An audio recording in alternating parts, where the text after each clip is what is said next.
Just give me indie comics!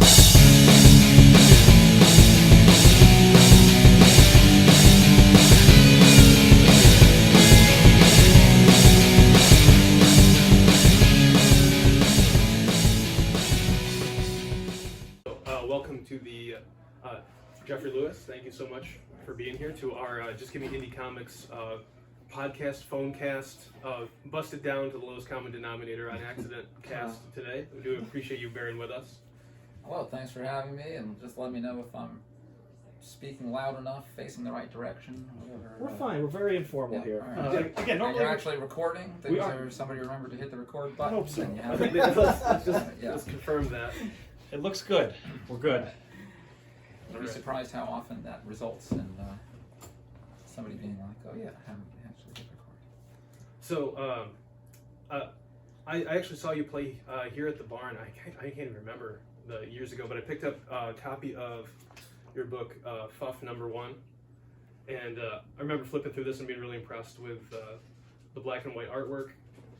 And I remember seeing you play music. And one of the things that Evan, the owner of the comic shop here in We the gotta city, introduce was like, ourselves. oh yeah, okay, let's do that. Sorry, Let's I'm do getting that. right into the thing. We don't normally have a lot of guests, so this is very exciting. And Yeah. just the lo-fi aspect of it all, I guess, kind of fits the aesthetic of maybe what the shows of the band actually are. So that's kind of cool.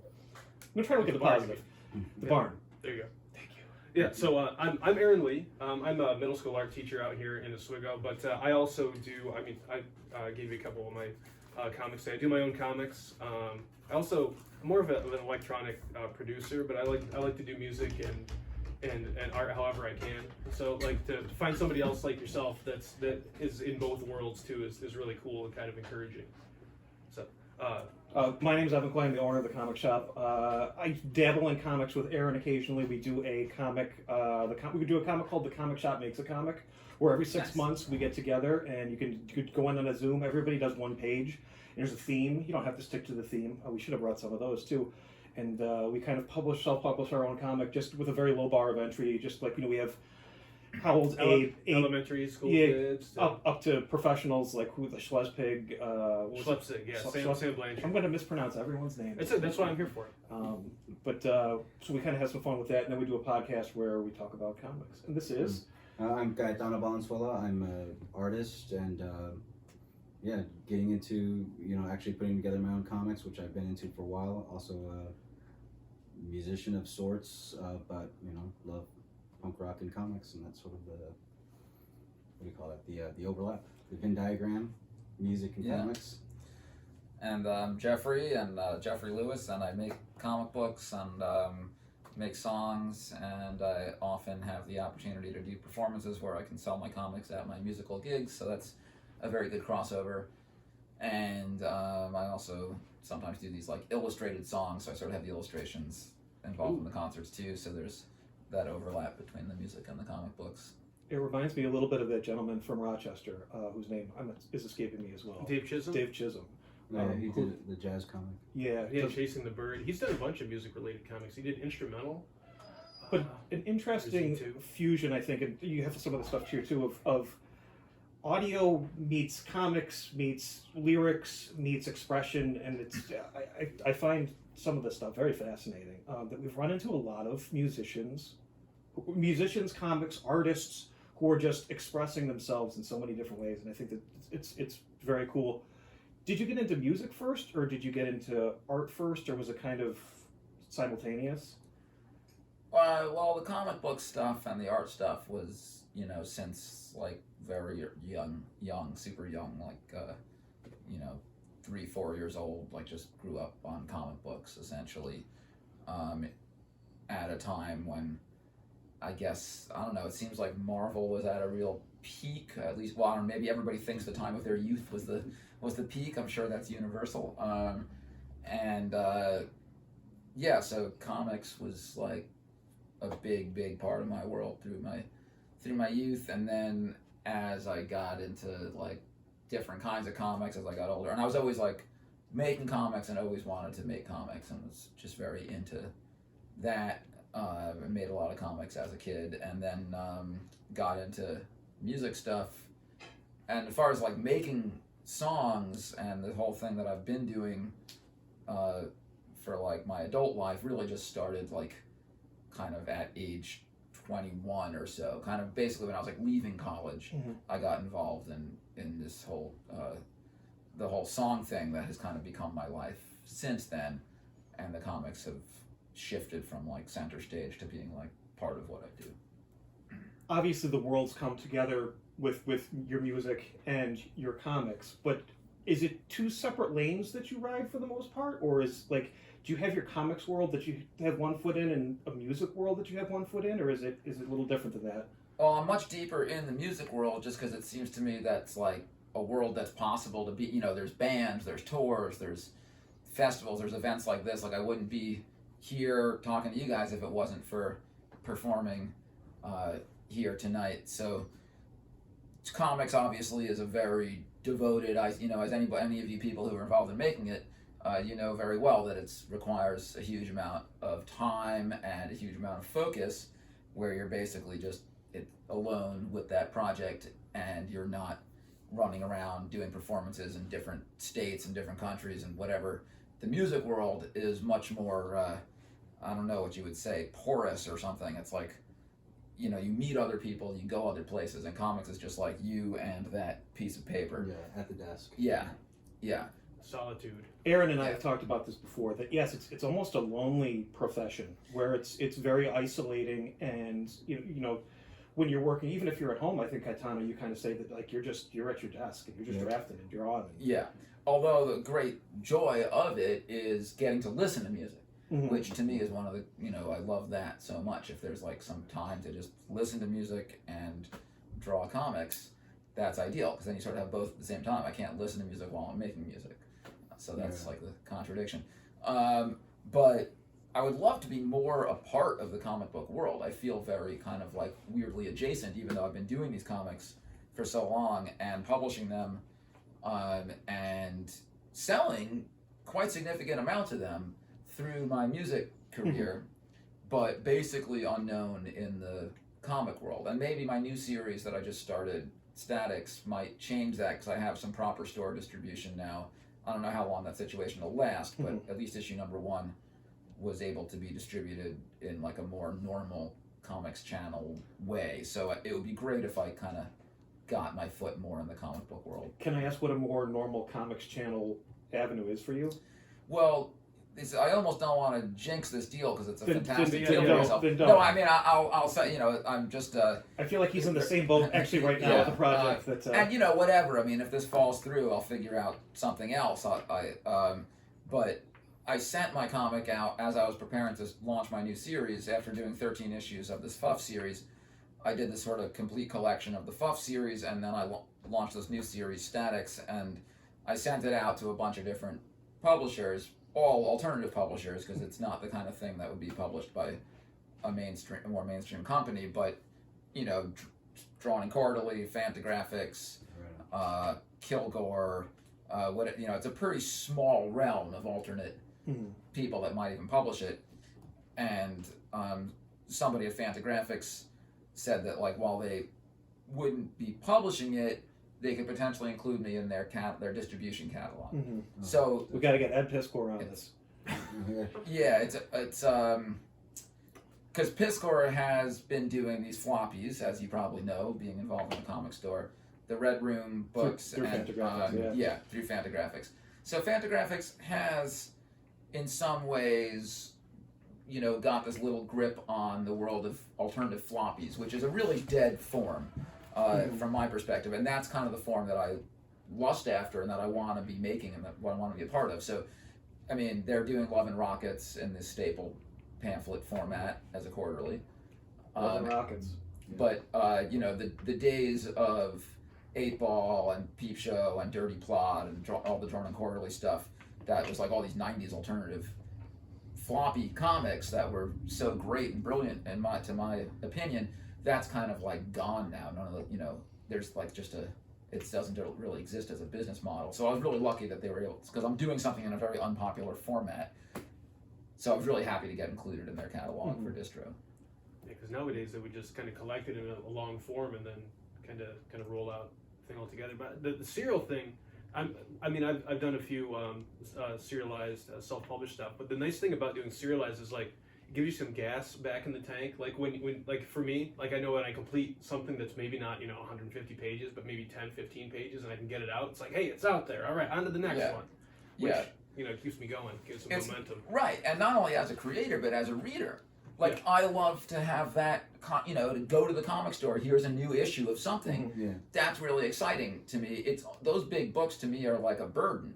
I'm like, oh, here's the new, like, whoever it is, here's the new Joe Sacco thing, which I love. I mean, I will eat up everything that, the creators that I love, I eat up everything they do, but it's like, oh my God, now I have to buy this giant thing and read this giant thing. And it's really not as appealing to me as just like something that I'm going to read on the train on the way home from the comic store. Like, Aaron, you think that's just a sign of the times? That like, not that indie comics are the best-selling comics currently, but like the independent publishers, the larger ones, the Boom, the Aftershock, the Image, all seem to be doing well. But the genres that you're talking about that are a little bit more niche and a little bit more experimental, I feel like a lot of times lately, it's not like when we were kids, you would buy the individual Love and Rockets issues. Now it's you're buying the trades of things like that. Or like a whole story by Gilbert or a whole story by Jaime. Right. Yeah.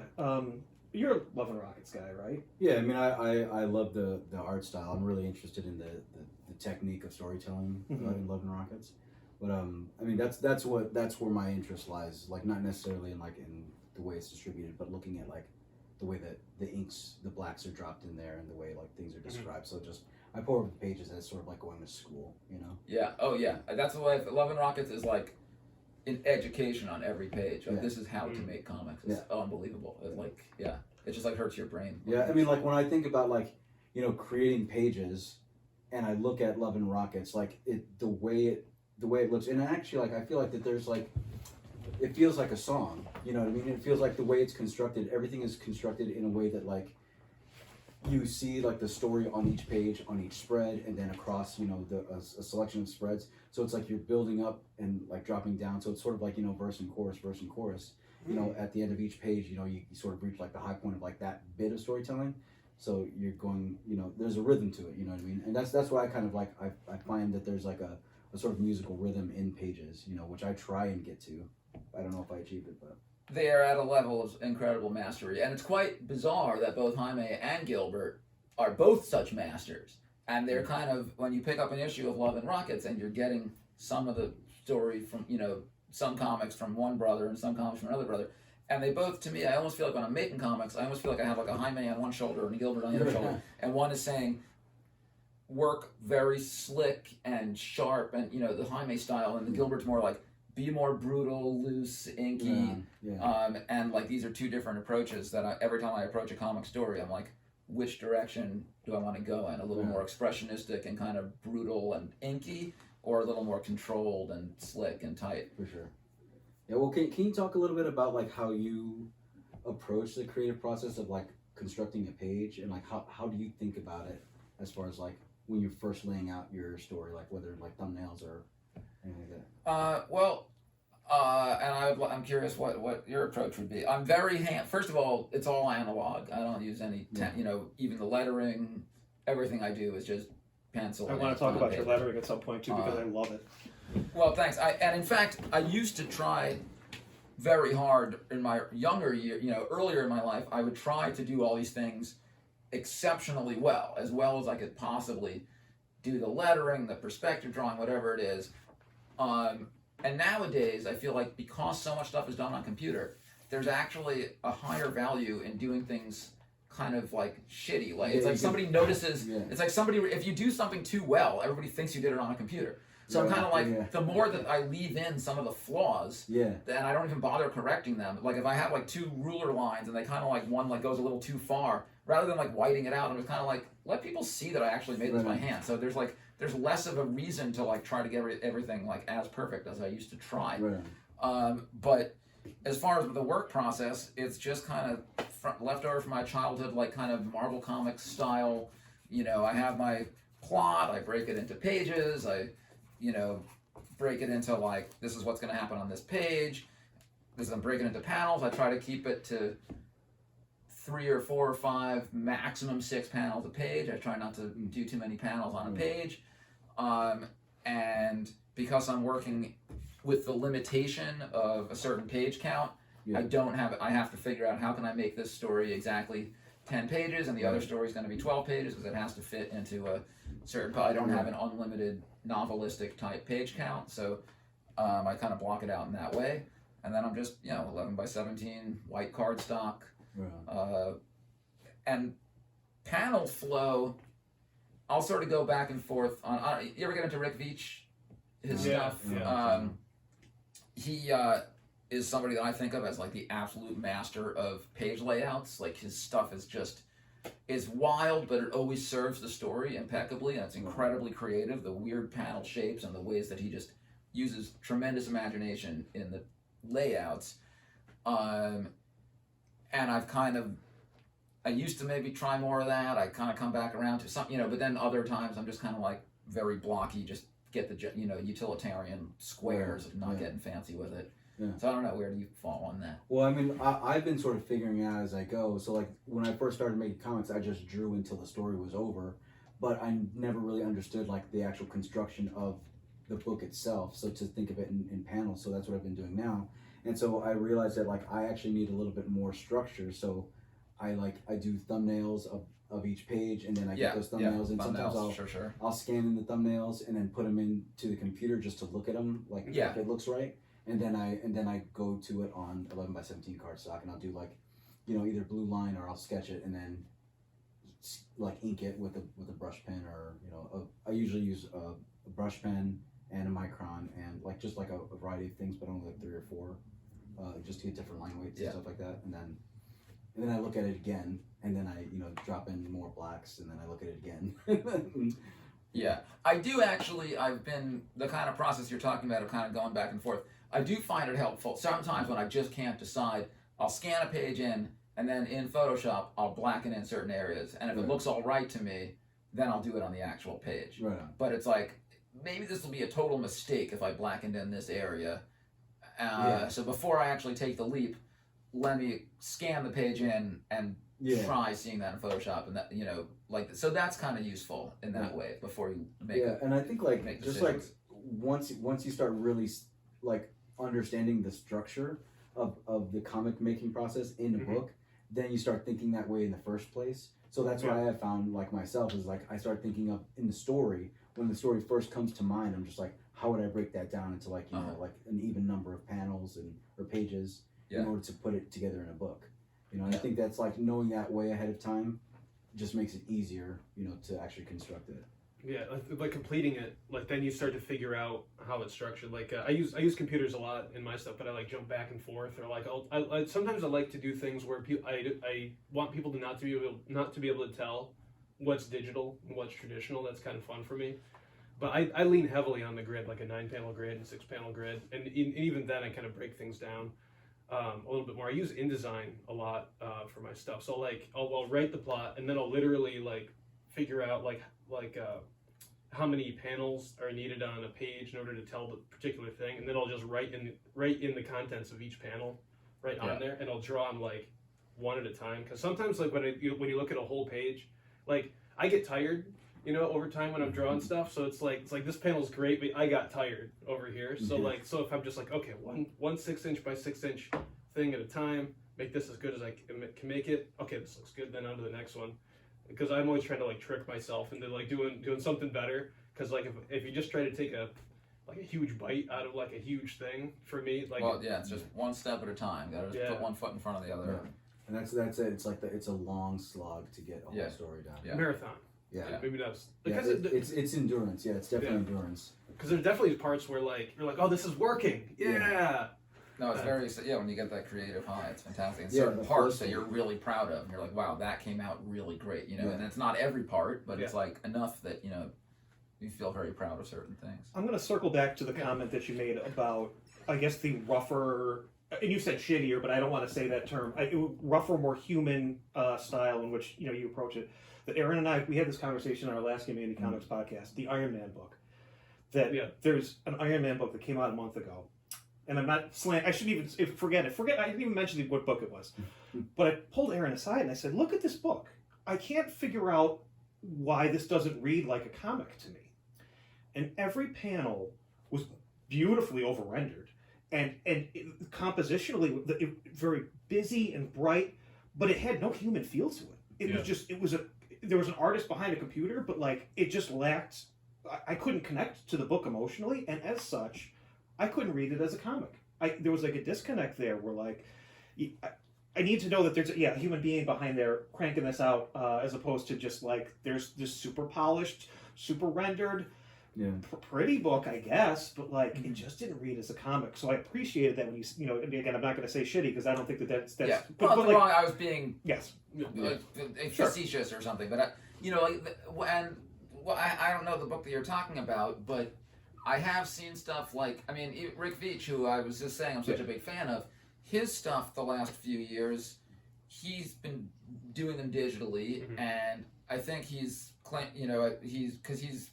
maybe he's in his 70s or something. He's getting up there, and he's been around for a long time, and it's just easier on his eyes or on his wrist or something. It's just easier for him to do it that way. And his art and his layouts and his stories, I still love. But there's something off-putting to me about the way the line work just doesn't sit normally, because you can tell certain figures were drawn where they were like zoomed in a little, this size on the screen, and certain, like the difference in line weights is just unnatural. You're like, agreeing? I'm guilty of that there'll be too, trees in the background that just have an abnormal amount of detail. It's like those lines are way too small compared to the line. Like there's just something out of whack with the control over the way the panels end up looking, and I don't know how much of that's intentional.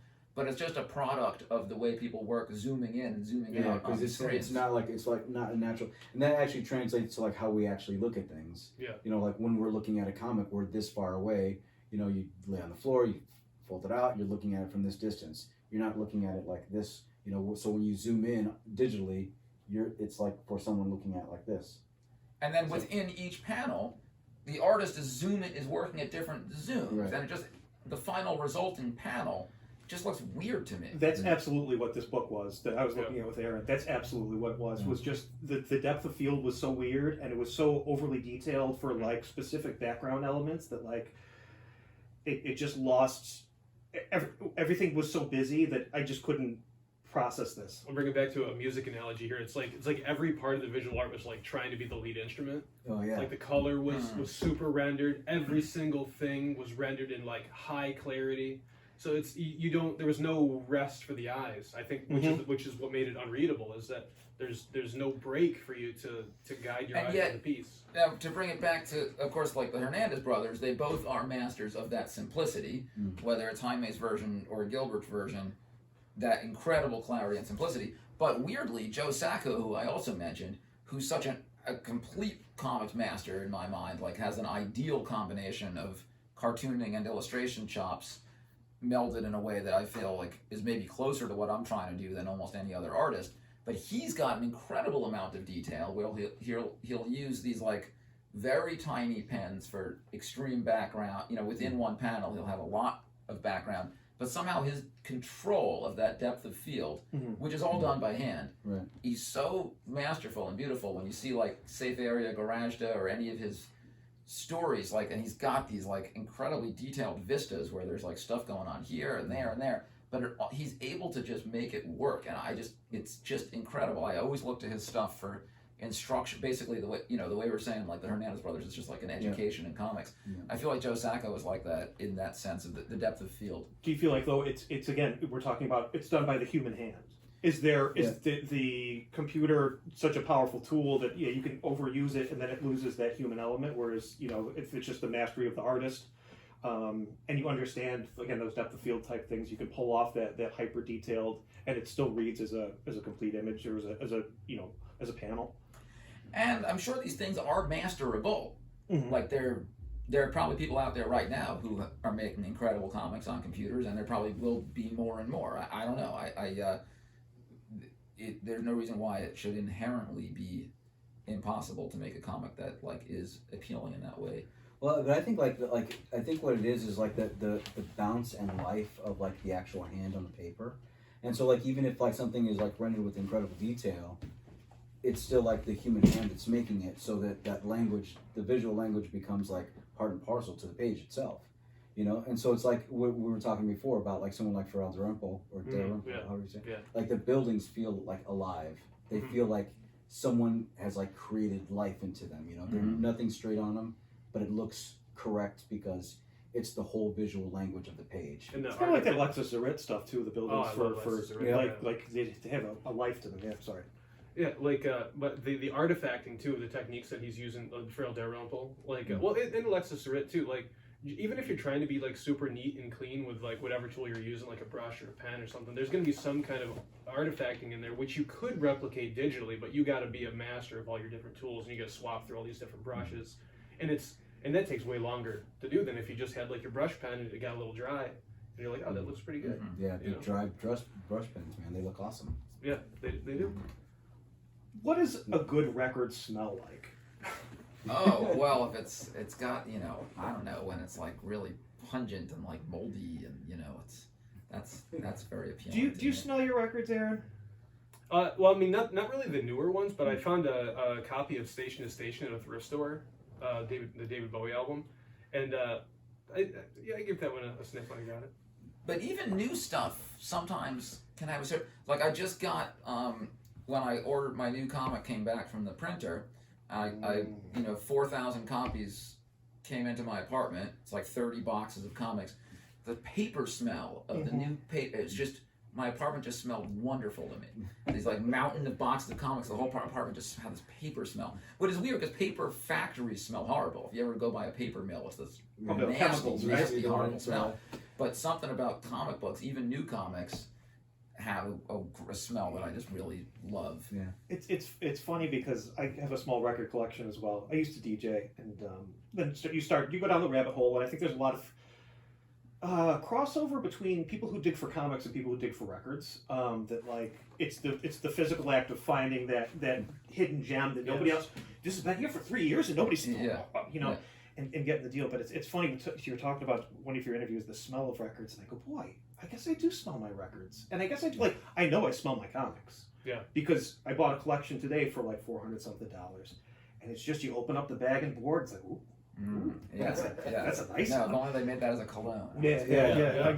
I know. I always. It's like I love it because it's like so pervy. It just feels like it's like being a panty sniffer. It's like, oh, I love these records. It's like nobody's looking at me like sniffing these records.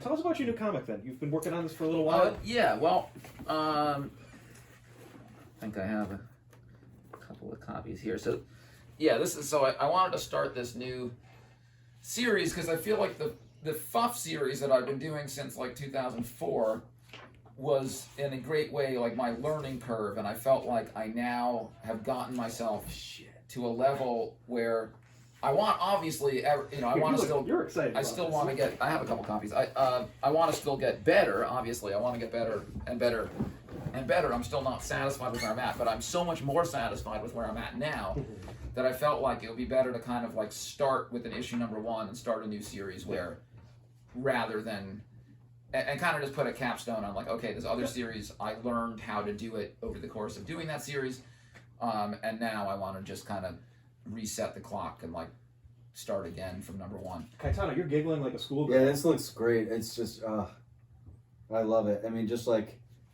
these renderings and like just, it's beautiful. Well, thank you. There's a lot, when I look at, obviously when you look at your own work, you see the things you want to get better at for the next issue. Yeah. So I'm really happy with how some of this came out, but I'm already like, okay, what I need to tighten up on is this, and this.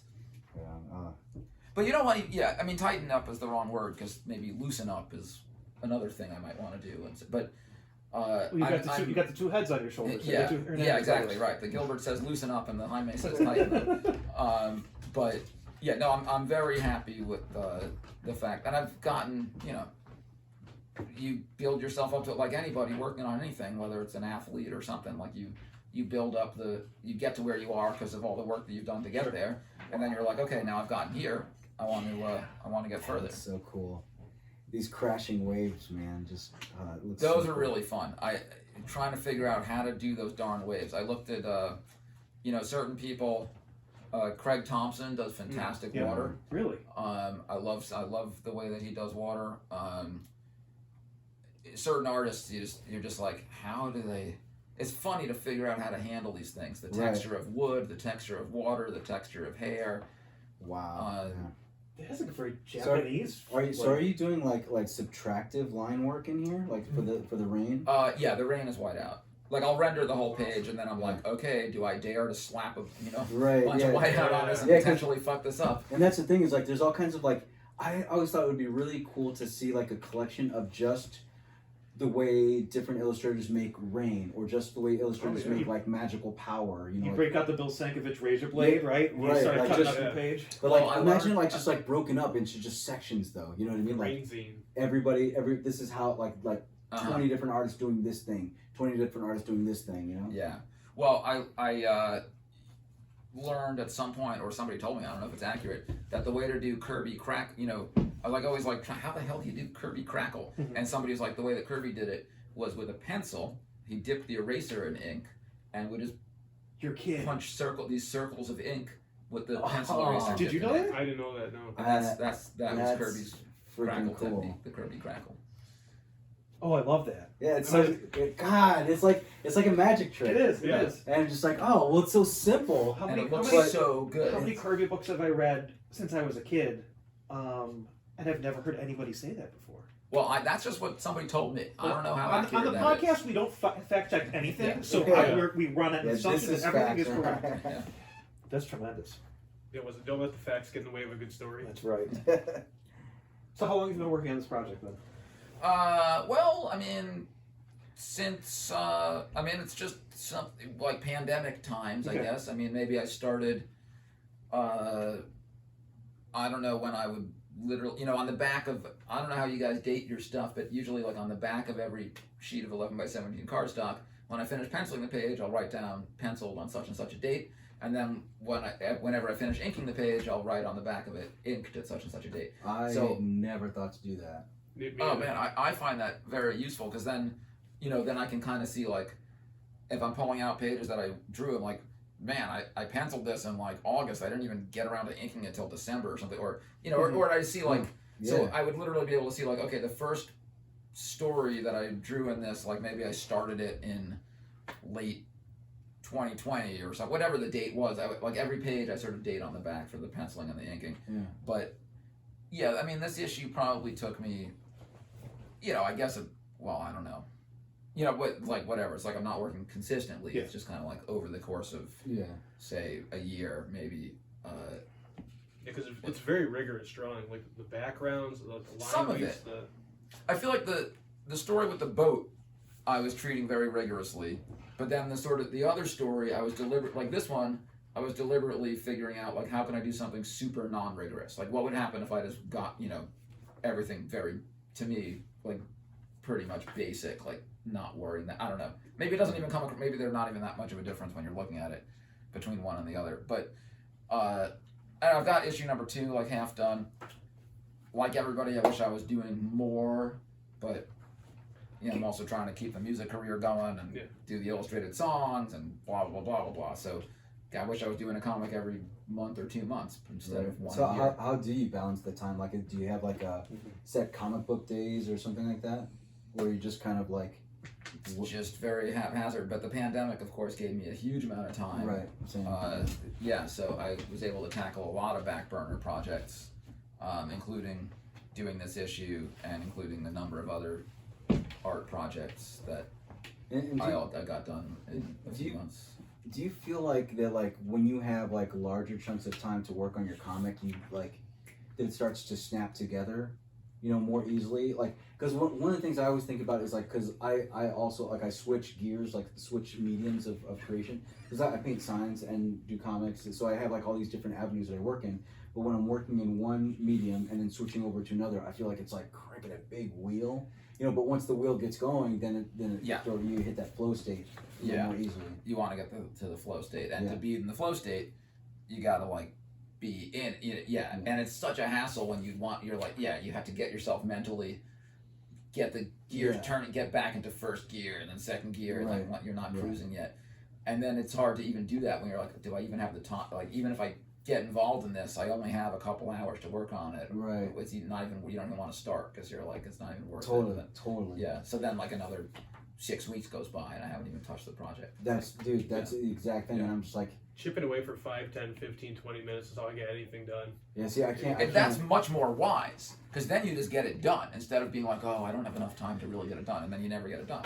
You have a weird organizational work ethic thing, though. That like I feel like you're the most productive man in the whole county. That even with a newborn daughter, like you're getting up early with the baby in hand, drawing comics. Like when she was born, I had her under one arm. Wow. I was drawing with the other one. She's a little bit more active now. She tries to do kick flips off my chest while I'm trying to draw now. So I gotta wait till she takes a nap. But I mean, one of the things that I think I have to learn, and I have been learning, is just the patience to slow down and try to get more of that detail in there, because it's just like once you have like an idea and you want to see it realized. At least this is how I feel. Like you're just like, I just want it to be out there, but it's like, hold up, just like because like eventually you look back at some stuff and be like, ooh, I kind of want to redo that, or ooh, I kind of want to redo that, and it's like if we just slow down, because like this is like the stuff I do is all my own initiative. Like, right? Yeah, there's no deadlines. It's just. But it's just I so badly wanted to exist, you know. But there's a certain joy in seeing work that was not painfully labored over. Sometimes something that's painfully labored over is painful to look at, and like when somebody was having fun making it, it's sometimes more fun looking at it. And that's the thing. So like if you're having fun, I feel like you're like you're nearly there into the flow state. You know, so like I definitely see that reflected in like some of my pages where I'm just like, I had such a fucking. I'm sorry, I don't know if I can. I was having such a blast making this page and like showing it to people, like I was showing it to my buddy Frank, who's also a comic creator, and he's like, yeah, you can, it comes through in the page, you were having a blast making this page. And I'm like, it took me like a couple weeks to get into that, you know, to get to that kind of like easy flow, just getting up early and like getting right to the drafting table, you know what I mean? Is this something that, I know you talked about Fantagraphics, is this something that Frank would like, is this an Ahoy book? Maybe, I don't know. Frank Camuso is the head of illustration at Syracuse, graphic design. Yeah, he's one of the illustration professors over there. He's got a book through Random House, kids book, Edson Beaker, Creature Seeker. He comes to the store once in a rare while, but he's been working with Caetano, kind of introducing him to some publishers for. Caetano's got 2 series that he's working on. Yeah. But we talk about how they wouldn't be Ahoy Comics, but I feel like potentially that, again, I don't just random sidebar. No, you know how it is, like meeting anybody or networking or having, you know, just knowing more people is always good. Just when you said Frank, the light went off, and I was like, oh, this is kind of not maybe 100%, but it's kind of in the way. Yeah, I mean they're local, they're here in Syracuse, but they've got like, you know, folks that have been like working, you know, sort of like DC and stuff, but all their books are like funny, like they're funny books, you know, they're. Very strange. I mean, there's parts of them that are serious too. Like they do a horror book, and there was a great like kind of afterlife book called Higher Heaven by Tom Payer, which I really like. So it's not all like silly, but maybe kind of like biting or ironic or a little sarcastic. Yeah. Snifter of Terror. Edgar Allan Poe. Yeah. Can we talk about your lettering? Very, very detailed. And this is all hand lettered. Yeah. Where did you? I learned how to draw. My handwriting's atrocious. I never learned how to letter. And recently, Aaron and I have been exploring the world of lettering with some bigger names. There's actually a gentleman in Rochester who. Clayton Coles. Who does like everything. He letters a lot of Marvel, DC, and then. But he works digitally though. Well, everything is digital. Well, could you tell me about your lettering and where that came from, or is it just a product of making comics as a kid? Well, it's not like I have good handwriting in terms of my own handwriting, but for comic book stuff, at a certain point I just learned that there's such a thing as an Ames lettering guide. Yep. And once I started using that, then it's like, okay, you're just writing your words on these parallel lines, so it just keeps it very neat and even. I have no sense of, I have no knowledge of fonts or of kerning or whatever the other things are. There's no consistency to, I don't think I have a specific consistency to the letter forms, or, you know, I try to do the Dave Gibbons G, where it's just like a circle with a line coming in, but other than learning that G from Gibbons's lettering, it's basically just utilitarian. It's like this is just gets the job done, and I've kind of learned just visually, as you all do, I'm sure, like how much leeway you have in terms of like how big is too big, how small is too small, how much space to leave on the around the Right. you know, how much white space to leave in the captions. And I bubbles. always struggle with that, man. Like, cause I think like that's something I really still need to work on is like the actual like visualization of like the words inside the bubbles. And so I'm always just like, I'm trying to make it like neat, like how I would do a sign, how I would like lay out a sign, and it always looks a little weird. Yeah, no, I'm just a lot of it. I'll look at it and I'm like displeased with. That amazes me because these covers, I feel like there are so many different fonts and things and different energy to this lettering that I'm absolutely in love with, and it has again that very human, underground comics of maybe the 70s feel to it that I'm absolutely in love with. It's one of my favorite things. I think is the lettering. I mean, obviously you're a fantastic illustrator, but that's something I've never been able to grasp is how people. And Caetano, you're a very good letterer as well, and I think that part of it is you do signs for a profession. So like I've you always understand. kind of idolized sign painters. I've always thought like that would be a really cool skill to know because you would actually have to know how to make all this cool lettering, Right. the spacing of the lettering, the dynamic of it, the design of it. It's a lot of stuff that I don't feel. I feel like if I had, I remember like years ago, even as a teenager, just thinking like, if I could apprentice to a sign painter, I would learn so much stuff. And then it just never, I just never made that happen. But I do see signs around, and I'm like, that would be cool to have those skills. Like it definitely like when I started sign painting, my handwriting has always been atrocious until I started working with just all caps, and that sort of seemed to like even it out a bit. But when I started learning how to sign paint, I really got a really good understanding of how letters are actually constructed. There's actually like a method. There's like stroke 1, stroke 2, stroke 3, stroke 4, etc. And like there's a lot. Just hearing that is like exciting. That's cool. Like like constructing those letters. There's really like only like a couple of like basic strokes that you're gonna make, and then like the way I think of it is like there's 3 main ways of thinking of a letter. It's like a script, a block letter, and a casual letter, and everything else is built off of those letters, unless you're doing something really wild with some weird like display. But it's all based off of these basic letter forms, and those letter forms are I mean, I could go on. The letter forms are based off of like carving, like actual stone carving and stuff. Like, so when you think about constructing the letter I, the way you twist it, the way like the little spurs on the end of a block letter or we call it serifs and stuff. It's all based on like actual like physically constructing these letters. Right, from cuneiform, and also just the calligraphy pens, the way the chisel tips will kind of like create the artifact. I love that word, artifact, in that sense. Like that becomes stylized things. Right. But there's a whole realm of graffiti writers who aren't even particularly maybe approaching it from this formal. Yeah, it comes from a different direction. But they understand letter forms and how the way that you were talking about, like these basic everything is fundamentally boils down to these basic things. I that's so interesting to me. Like I don't know that stuff, but it's like cool to hear about. Right. Yeah. I mean, and that's the thing is like with any sort of like new media, like or medium, I should say, that you're learning, like in art, like there's that initial learning curve, but once you get used to it, then you get comfortable, but then it gets so more complex underneath the surface. Same with like creating comics.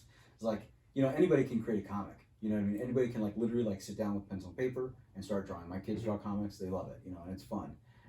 Once you start really understanding like the complexity of like what a comic is and what you can do with it, it's so like beautifully challenging, and that's what I really love about infinite challenge. Yeah, the challenge is just it's always there. It's this amazing infinite challenge. It's a great it's like you got to pick some way to spend your life, and like it's a very pleasing challenge to spend your life. For sure. And I love those things that are just a bit outside of the realm of what I know how to do, because I think that's where you're able to like really focus in and get to that flow state. And to me, the flow state in any, like whether you're like learning scales on a guitar, whether you're running, whether you're learn just any bit of knowledge, you're learning something, like that's the beatific thing that we're striving for, and and challenging yourself, because like the issue number 12 of Fuff, which I don't have here, but I mean I have it at the merchandise table at the in the venue, the music space. I wanted to challenge myself to like, what would I think would be the most difficult kind of comic to make? And I just feel like conversations are very challenging in comic form. Like, how can I make a whole comic that's just conversations and make this like a great comic? Because conversations are so interesting in real life. Yeah. But like, how could, like we're having this conversation, but could this be a comic book? Like, how could you make this a comic book? So that, just thinking of like, what would be the hardest thing to do? What do I want to do least? Like, what? And then just like making myself do it, like figure out a way to do it. Yeah, lean into it. Yeah. Eric Larson did a 24-hour comic 20 years ago, and it was a conversation between two brothers that took place at a diner that they hadn't seen each other in years, and the one was getting married. And it was the whole drama was the conversation, but what he did was he just put fight scenes in the background. So there's a bank robbery going across the street. So there's like action in the background, but really the drama was the story of, it was just two brothers sitting at a diner, ordering a burger, talking about where they've separated in life and now they've reconnected, and he's upset that he's getting married and all this and the relationship with their father. But it was a very well done, like, all the drama was the conversation. Yeah. But really, in the background, there's this superhero bank robbery heist that's taking place. I thought that was a very clever way of like that's a great idea. Doing 22 pages of story.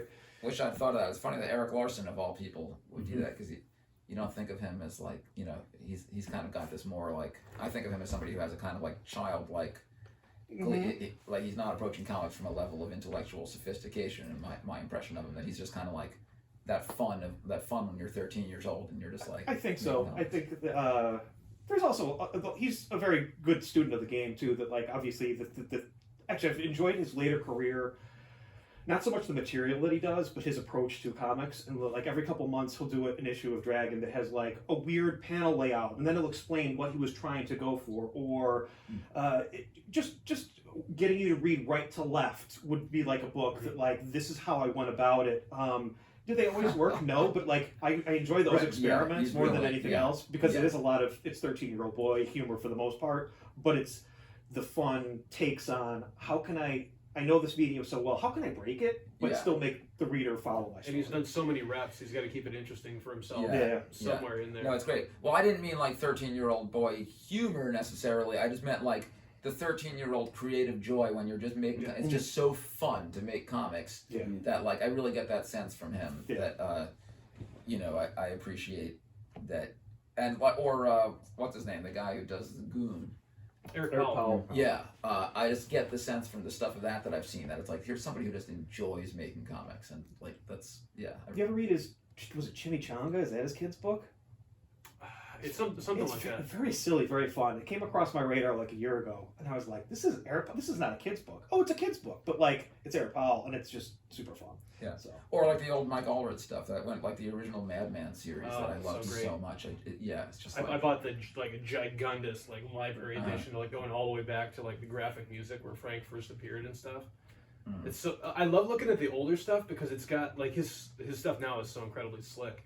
But back then, like you can see like the rougher edges. Oh yeah, on the stuff. Those are the first three Madman things. They were like square bound, but they were still sort of individual issues. It was a 3-issue series. I think maybe Tundra put it out. I forget. I'm surprised I don't remember that. It was, and he had certain guest ink. They weren't even like it was like different people were sort of helping him ink it. I think even Dan Clowes did a little bit of the inking. It was very weird, and it was just so captivating. It was such a weird series, and then he started doing then there were like a few sort of short Madman series that I think were properly stapled and normal, and then I really lost interest when he did the Red Rocket 7 or something. It just didn't grab me. I was like, this is just kind of lame to me compared to the earlier weirder Madman stuff, and then I stopped following him.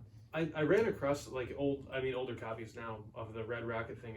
There used to be a place called Lost Highway Records and stuff in Clinton, New York, which my wife's family is from around there, and I felt the same way about that particular series. It just didn't have that same kind of magic as the Madman stuff. But he's been able to translate, I think, a lot of his energy even into like the mainstream stuff that he's done. Wasn't he doing X-Force or something? Yeah, it's actually very good. He's back on it, yeah. Oh yeah, he's coming back. And that series is a lot of fun. Like if you're not a fan of the X-Men comics, there's a lot to like in that series. The artwork's beautiful, but also the character's really well done, and it's really unpredictable. Like you really don't know who's gonna like get killed next. Like when you read that, I'm a sucker for his artwork though. Like almost anything he puts out, I'm gonna pick up. Yeah, it's great looking stuff. Aaron, talk about Dan Klaus for a little bit. What is there to say about Dan Klaus? He's got super slick line too. I love that he kind of leans hard into like the dopey DC style, like the very kind of like slick and kind of awkward and weird stuff, which I have grown to love a lot more because I've been reading a lot of Steve Ditko lately. Because with the new Doctor Strange movie, Klaus loves Ditko. Yeah, and I've been reading like all the old Steve Ditko Doctor Strange stuff. So the attitude about Dan Klaus, particularly like when he did like Death Ray and stuff, is like comics are so bombastic and dynamic, and so like when something bombastic or dynamic happens in Death Ray, he's just kind of like, I'm gonna do like the wimpiest, like laziest, like no impact at all to this high impact moment to the story. I love. It's wonderful. Yeah. No, he is to me. I think he's the greatest of all time. I don't know. I feel like I should write an essay or whatever. I don't know. He certainly has. I'm not the first person who loves him above all others.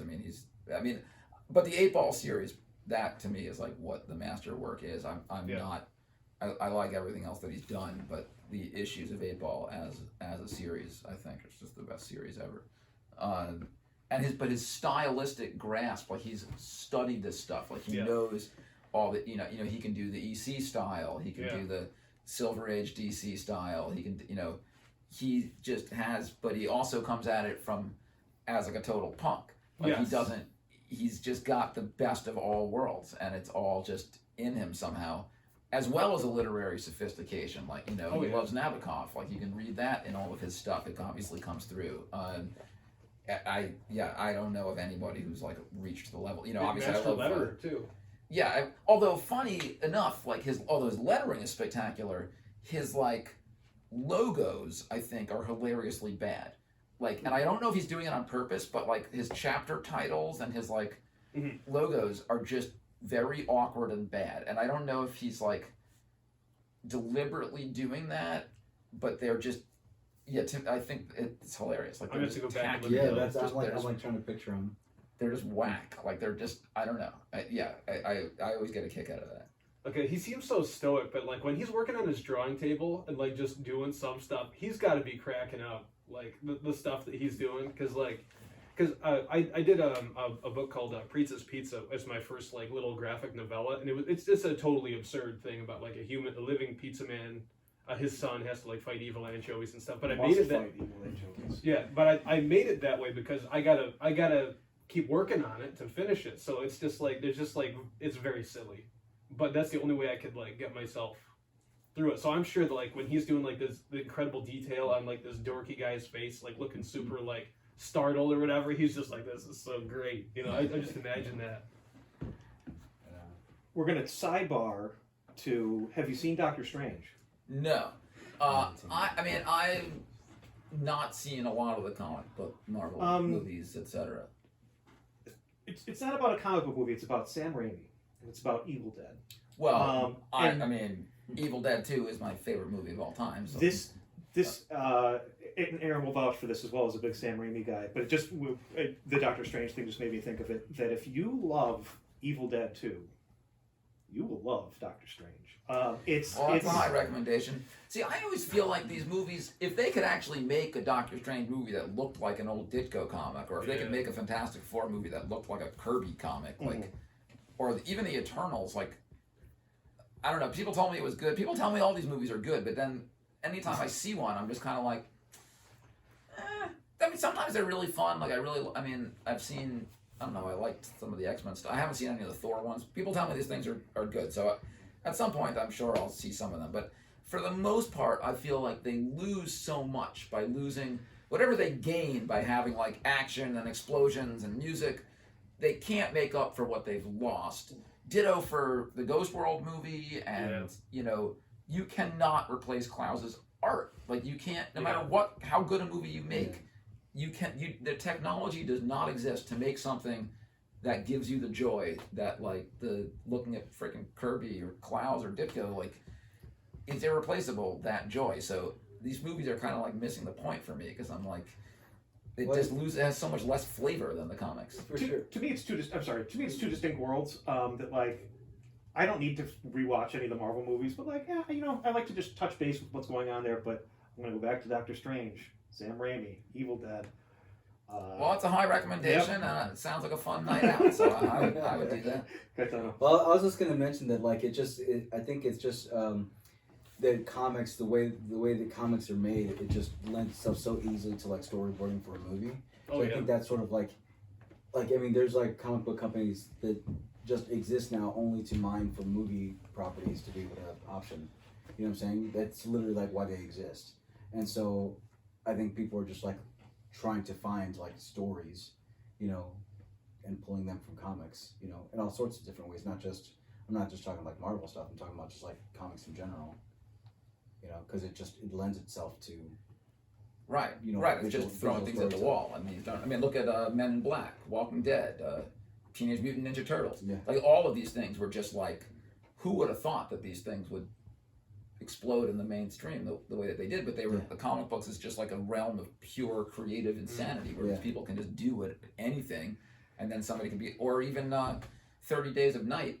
I heard that got optioned for filming when the first issue was published. Somebody was like, "This is such a great concept," and they already like bought up the film rights from like the first thing that hit the stand. So, and then meanwhile, there's other things that have just never, nobody ever cared about Nexus or Cerebus or who knows what. Maybe they got approached, and then the creators didn't want to go in that direction. One thing I hear a lot about, well, I mean, back in the Wizard days, you'd always hear about how Concrete was gonna.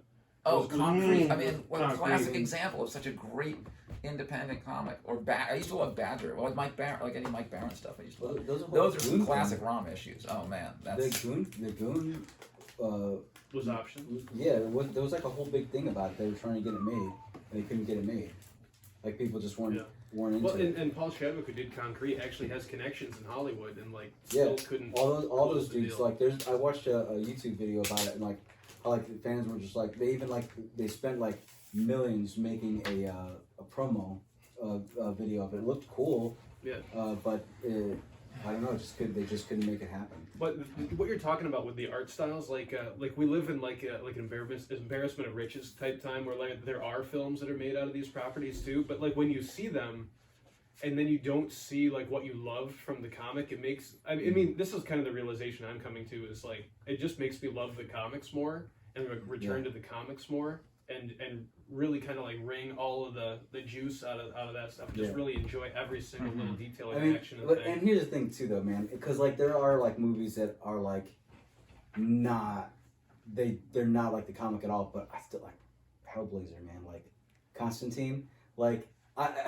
It's not anything. I don't hate it. It's like a whole different thing. But I still really love it in that nerdy way. Like I love it, but it's like nothing like the Constantine that I have loved from the books. Hey, we're gonna switch gears real quick. We're gonna talk about Rom the Space Knight. Tell me about Rom the Space Knight. Well, I mean, it used to kind of feel like Rom was my own private secret, and now, like Rom has returned into the public conversation in an interesting way. I guess everything comes back around at some point. But because this was my favorite comic when I was a kid, even though I also loved all other comics, if I had a chance to get an issue of Ghost Rider or whatever the heck, Batman, I'd love to get any comic, but for some reason, Rom was the one that I had to follow as a series and just was like my favorite character. Part of that might have been because he didn't have the same kind of complicated backstory. Like I started reading comics right around the time Rom started coming out, and it wasn't like picking up an issue of whatever Avengers where they were like, and now they're fighting, Arsenal. Last scene in Avengers, 161. Everything had like this complicated backstory, and Rom kind of lacked that. It was like a little bit peripheral to the rest of the Marvel universe. And there's just something very appealing about it, very moving.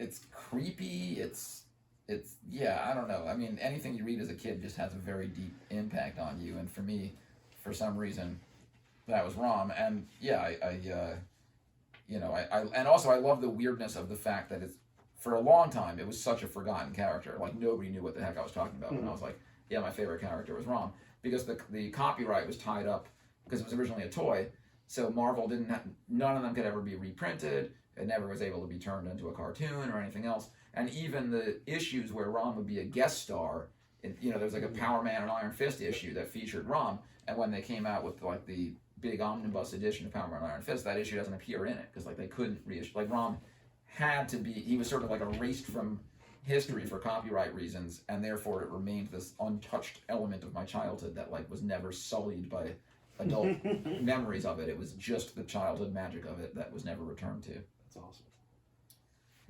Aaron, we're running out of time here. Do you have any other questions?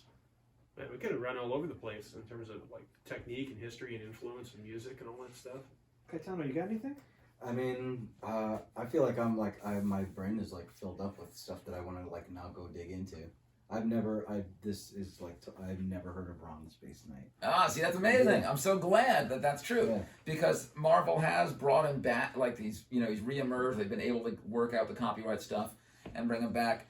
I have a friend, Josh Bayer, who makes incredible, weird, expressionistic comics. Yeah, I follow him on Instagram. He's a fellow Rom obsessive, and we really bonded over our love of Rom. And he'll do totally bizarre stuff. He'll just redraw. Like, I think this issue is one of the ones that he's done where he'll just completely redraw it and just publish it himself, just because like, I think That's even just from awesome. memory, Wow. like, and it looks That is so totally cool. punk rock and weird, Wow. but That's like, and cool. some of the story is totally distorted and the art's distorted, but he's just like, certain issues that he just loved so much as a kid, he'll just like literally just redraw and publish as his new issue. That's awesome.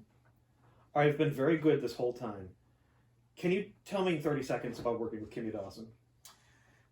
Kimya is I don't want to throw around the word genius, but Kimya is just incredibly complex and hyper-developed creator, as even like musically, even though she seems to approach things in like a very anti-musical way. The times that I was able to like actually work with her, this very small handful of songs that we made up, and this was like 20 years ago already, I remember just being astonished by her melodic idea. I was like, that is so, I was at her first ever gig. When her solo gig, when nobody the Moldy Peaches, it just seemed like The Peaches was, they really hit the New York City little scene there by storm, but you would not have suspected from those Moldy Peaches shows the kind of lyrical sophistication that Kimya would do Yeah. and her solo work. And she was going to play this little solo show it was like a bookstore in the Bronx, and I went up there with a few friends. Maybe it was like 4 of us. There were, and then there was like this one like senior citizen person who worked at the bookstore that was like there, and we were just like sitting there, and she's like, oh, this is the first little batch of songs that she had ever written, and it was just like jaw dry. It was like, it just made everything else irrelevant. It was like, why even bother making songs when somebody can do this? Dude, like you go from like these burgers are crazy to like we won't stop until somebody calls the cops, and even then we'll start again. Yeah, now, I often wonder if anybody in the hip hop community is has Eminem heard Kimya Dawson? Has Dr. Dre heard Kimya Dawson? She collaborated with A$AP Rock Right. for the Uncluded record, Yeah. which I thought was fantastic. It was just so wildly different, and just two very different approaches to storytelling. I think that is so cool, and I really want, because she's developed this aesthetic of kind of a very raw and childlike, like sort of frame to put all this incredible sophistication in, and yet as a lyricist, you really can't get any better than that. And meanwhile, there's a whole genre of hip hop that really prizes that kind of, lyrical excellence. So, like, has Jay-Z heard Kimya Dawson? Like, I hope so.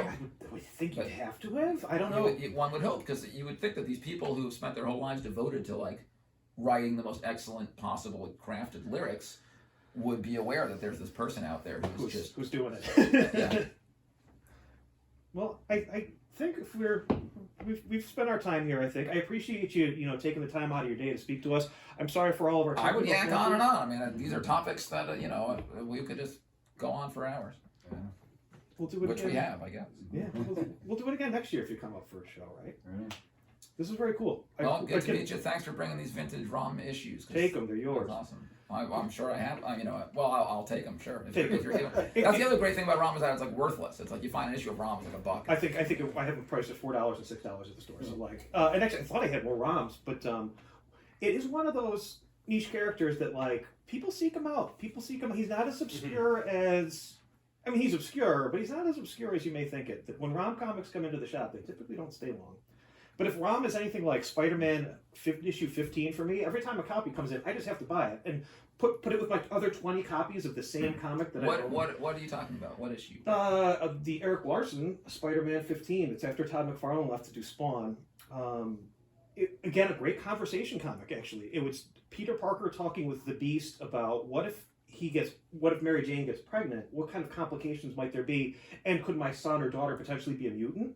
And it's just a lot of like deep like back and forth about Spider-Man who's a hero but he's not a mutant and how mutants are viewed in society, and just the scientific brains of Peter Parker and Beast just talking to one another. Now I don't know, it's just one of those issues that I, as a kid, just like I read this and I was like, this is so different, but I really like enjoy that it's just kind of the talking heads. So a second example of Eric Larson in a Talking Heads comic tonight. So that's so interesting. I have not heard of that. I'll check that out. Yeah. Aaron, take us home. You've been listening to and or watching Just Gimme Indie Comics with me, Aaron Lee, talking about stuff. I am Evan Coy. Gaetano Valenzuela. Jeffrey Lewis. Jeffrey, thanks for being here. The house. What? Oh, it's, Thank you. yes, thank you, Glenn. Big show tonight at the barn. Everybody have fun. Be safe. Yeah, watch out for those ghosts. Rock and roll. Take care.